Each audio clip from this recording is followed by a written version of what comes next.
Daily ആനയാണ്.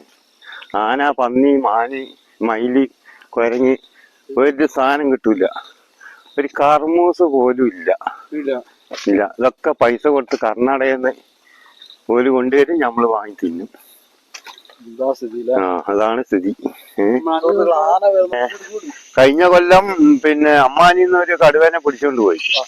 ഇപ്പം പിന്നെ കടുവേന്റെ ശല്യം കാണുന്നില്ല. ഇനി എപ്പോഴാ കടുവും കൊണ്ട് ചാടുകയെന്നൊന്നും പറയാൻ പറ്റൂല. 2 കിലോമീറ്റർ അപ്പുറത്ത് കടുവുണ്ട്. അതാണ് അതിന്റെ സിറ്റുവേഷൻ. ഇവിടുന്ന് വെച്ച് കഴിഞ്ഞാല് ഒരു 500 മീറ്റർ കഴിഞ്ഞ് കഴിഞ്ഞാൽ ഫോറസ്റ്റ് ആണ്. ഏത് സമയവും ആനേനെ പ്രതീക്ഷിക്കാം. ഏത് സമയം പന്നികളൊക്കെ ഇപ്പൊ ഫോറസ്റ്റില് കുറവാണ്. ഇപ്പൊ മുഴുവൻ പറമ്പുകളിലാണ് ഉള്ളത്. നാട് കാടായി. അതാണിത്.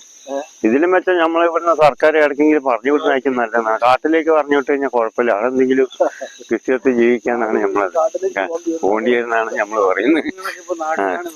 നാട്ടിലാണ് പറയാറുന്നത്. കാരണം ഇതിന്